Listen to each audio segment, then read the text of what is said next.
अस्सलामुअलैकुम। तो हमारी सब्सक्राइबर आपी सफ़िया और यूके से तैयब भाई और अली रज़ा भाई ने स्पेन से हमें फरमाइश की थी कि जो है रशियन सैलेड की रेसिपी शेयर करें। तो ये लें जी, ये यहाँ पर हम बनाना ऐड कर देंगे। आपने छोटे छोटे काट के ऐड करने हैं, पतले पतले होने चाहिए। फिर उसके बाद सेब ले लें, एप्पल, फिर उसको भी पतला पतला काट के आपने जो ऐड कर देना है। छोटे चंक्स ऐड करने हैं ताकि खाने में जो है वो अच्छे लगें। 2-3 तरह के फ्रूट आते हैं एक बाइट में, तो बहुत मज़ेदार लगते हैं। यहाँ पर हमने लेना है खरबूजा या मेलन, उसको भी आपने काट के ऐड कर देना है। हम क्वांटिटी जो है अपने फैमिली मेम्बर्स के हिसाब से बना रहे हैं। आप अगर कम बनाना चाहें तो कम भी बना सकते हैं। यहाँ पर हमने ले ली है क्रीम और स्ट्रॉबेरीज़। चाट मसाला आपने ले लेना है। यहाँ पर आपने खजूरें काट कर ऐड करनी है। अगर चाहें तो छोटी, इससे भी ज़्यादा छोटे साइज़ के करके ऐड कर सकते हैं, लेकिन इस तरीके से जो है खजूर के भी चंक्स आएंगे तो मज़ेदार लगेंगे। अब यहाँ पर आपने लेनी है स्ट्रॉबेरी। जिन फ्रूट्स का सीज़न हो आप वो ऐड कर सकते हैं। यहाँ पर हमने स्ट्रॉबेरी ऐड कर दी है कट करके।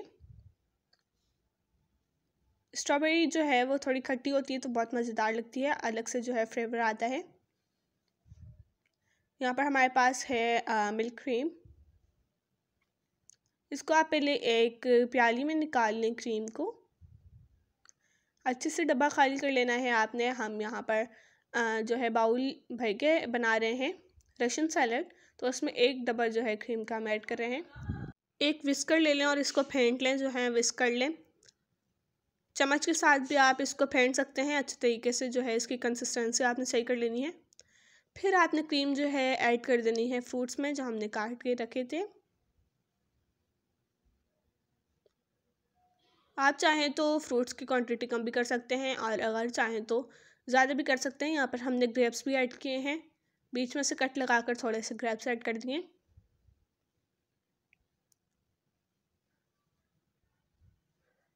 और यहाँ पर अब हम ऐड करेंगे चाट मसाला। हमने लोकल मार्केट से जो हमें चाट मसाला मिला वो हमने ले लिया है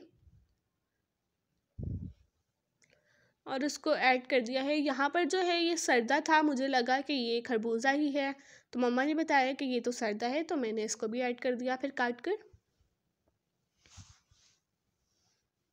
अच्छा जी, अब आपने जो है क्रीम को और चाट मसाले को अच्छे तरीके से सब फ्रूट्स के साथ मिक्स करना है। यहाँ पर हमने स्ट्रॉबेरी और ज़्यादा ऐड कर दी है थोड़ी। अच्छा जी, अब एक मरतबा अच्छे तरीके से मिक्स कर लें। क्रीम जो है वो सारे फ्रूट्स में कोट हो जानी चाहिए। इस तरीके से आपने मिक्स करना है। बहुत ही ईजी सी रेसिपी है रशियन सैलेड की। और ये देखें माशाल्लाह से वजल क्रीम जो है वो बिल्कुल कोट हो चुकी है। अब आपने जो है 5 से 10 मिनट इसको फ्रीज़र में रखना है ताकि ये अच्छे तरीके से जो है ठंडी हो जाए और जो क्रीम है वो अच्छे तरीके से फ्रूट्स में अब्जॉर्ब हो जाए। तो ये देखें माशाल्लाह से वजल कितनी खूबसूरत और मज़ेदार सी रशियन सैलेड की रेसिपी तैयार है। बनाएं और इन्जॉय करें, अपने फैमिली मेम्बर्स को बनाकर खिलाएं। अगर कोई और रेसिपी बनवानी हो तो आप लोग ज़रूर बताइएगा। अपना ख्याल रखिएगा। अल्लाह हाफ़िज़।